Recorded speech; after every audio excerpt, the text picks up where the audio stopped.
Curly heard the buzz once, right beside the ear, not across the room, not near the window, not somewhere fair, right there, like it had chosen Curly. Curly kept both eyes closed.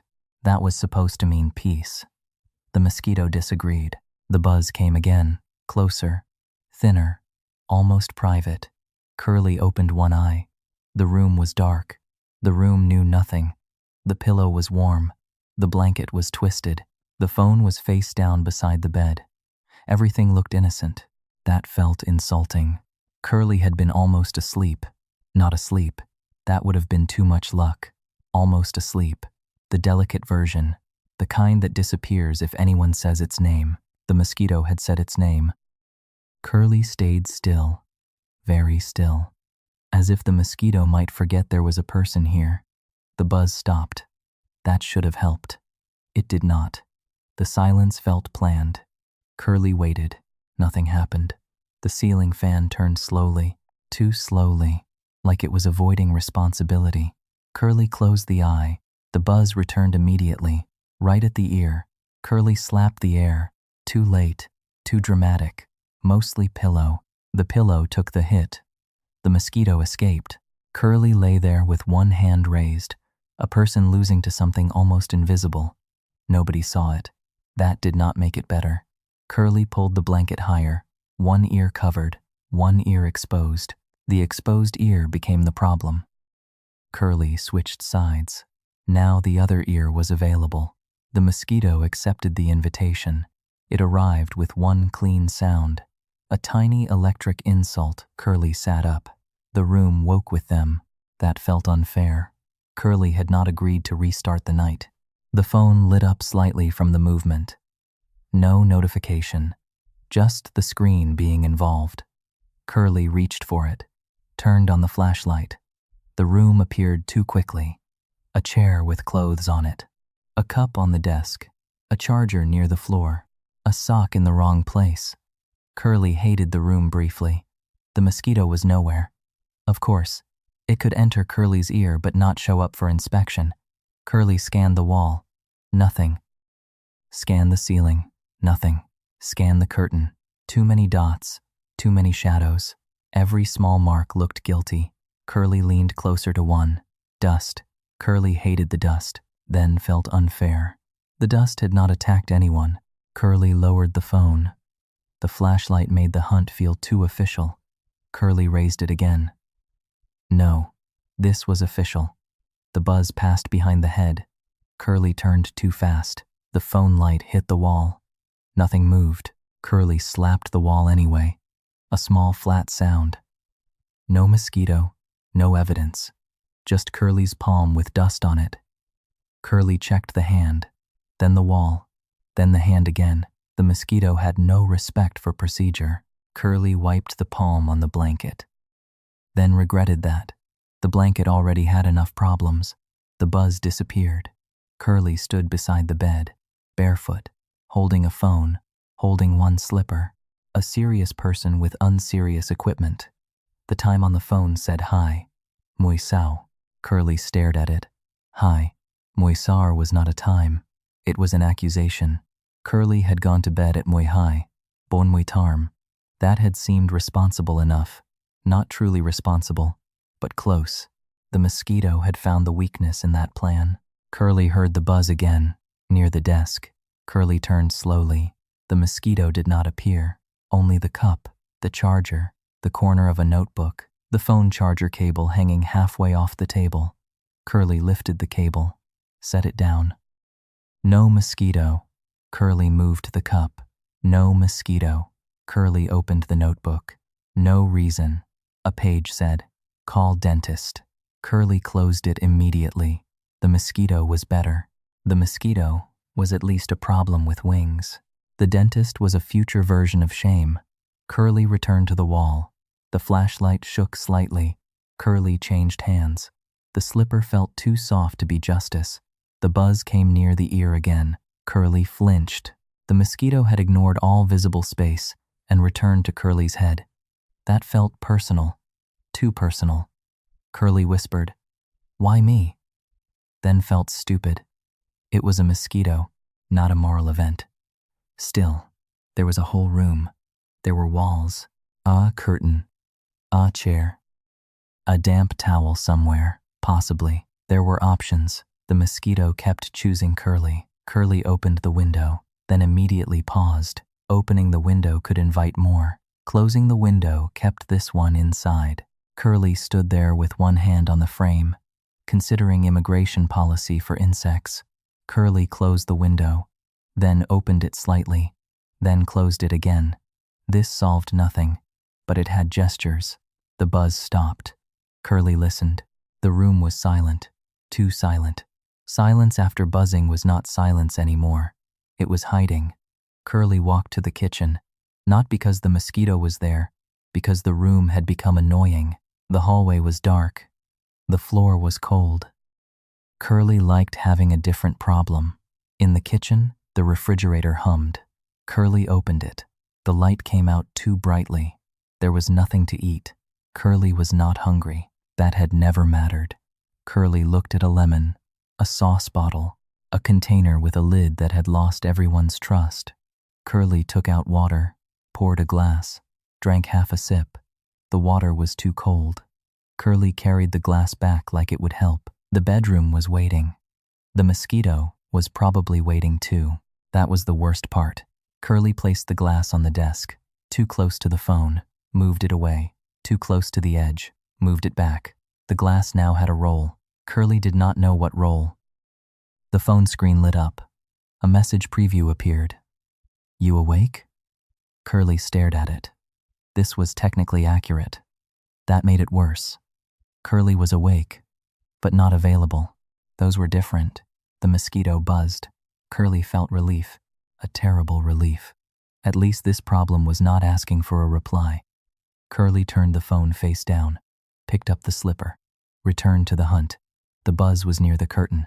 Curly approached slowly, 1 foot, then another. The floor made a sound. Curly stopped. The mosquito did not care. Curly lifted the curtain. Nothing. Shook it gently.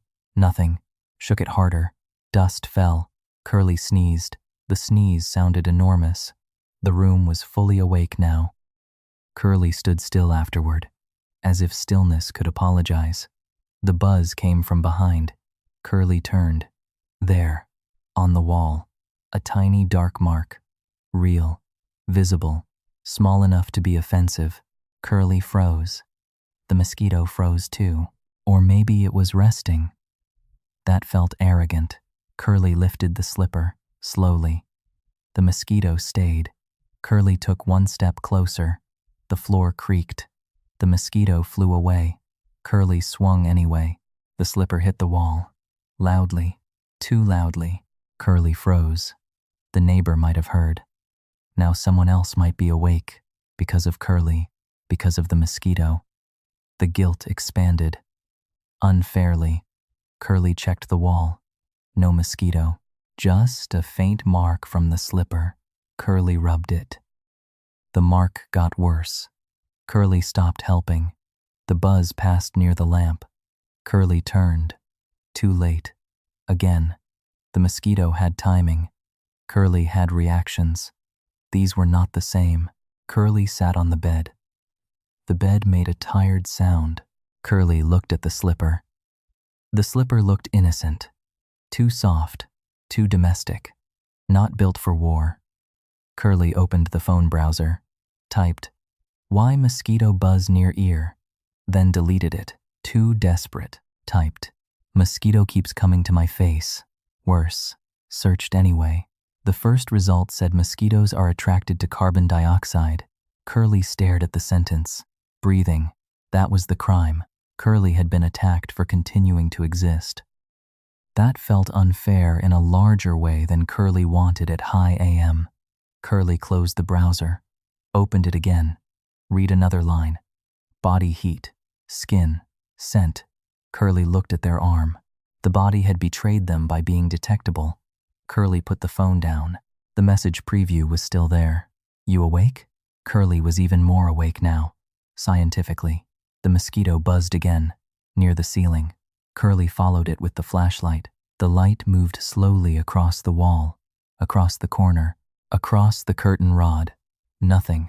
The mosquito had become sound only, a sound with access.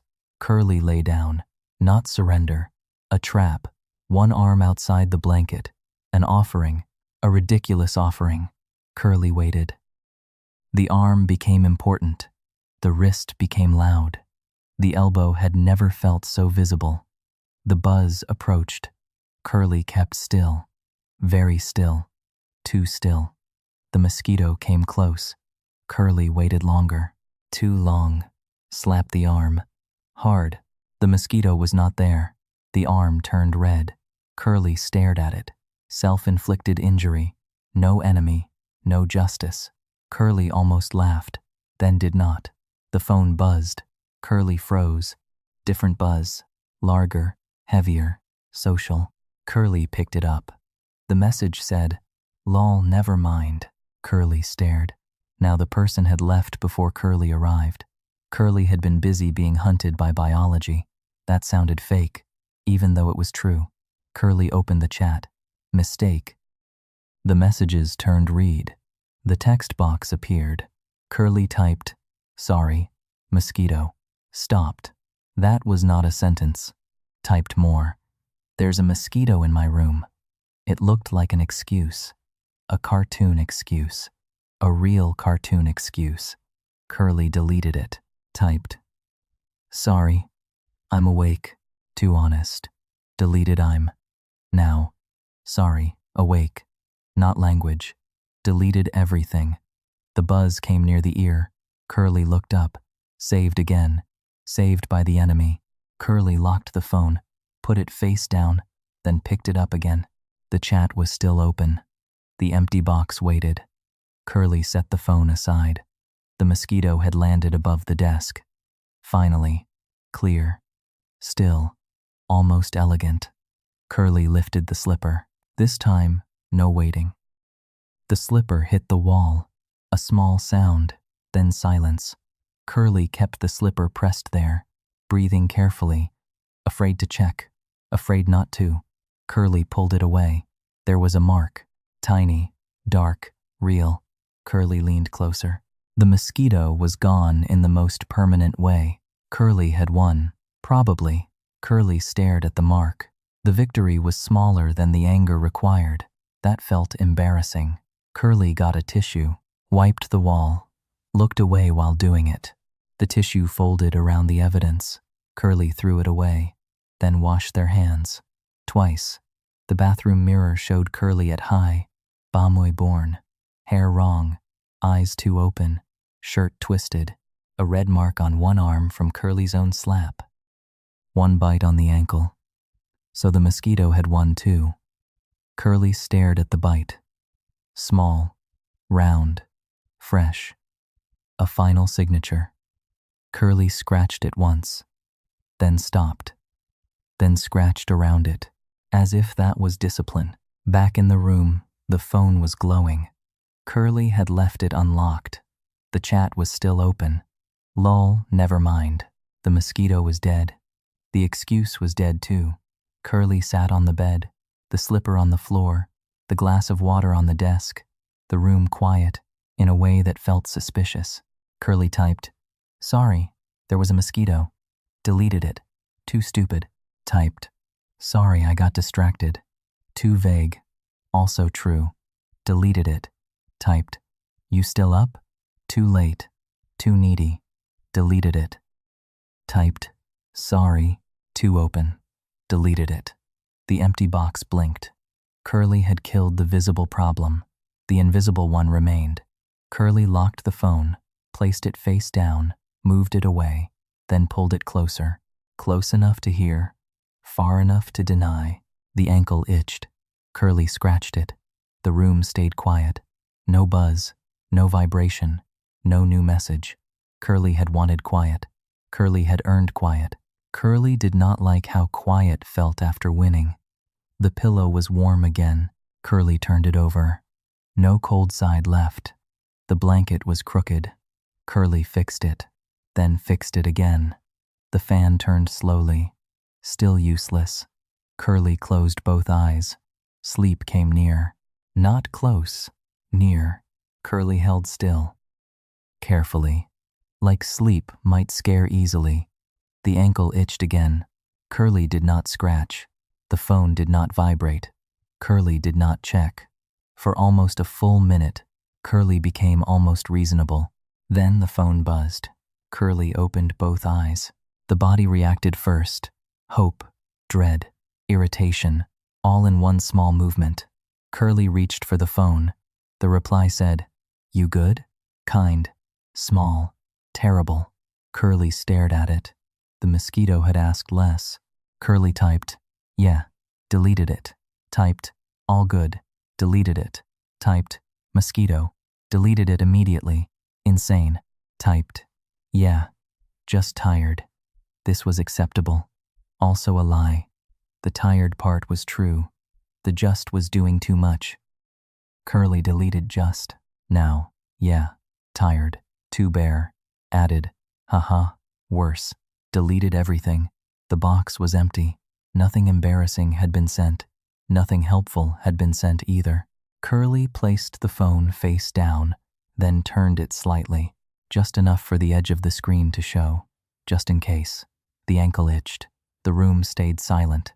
Curly listened for the Mosquito that was no longer there, not because it was alive, because listening had become easier than answering.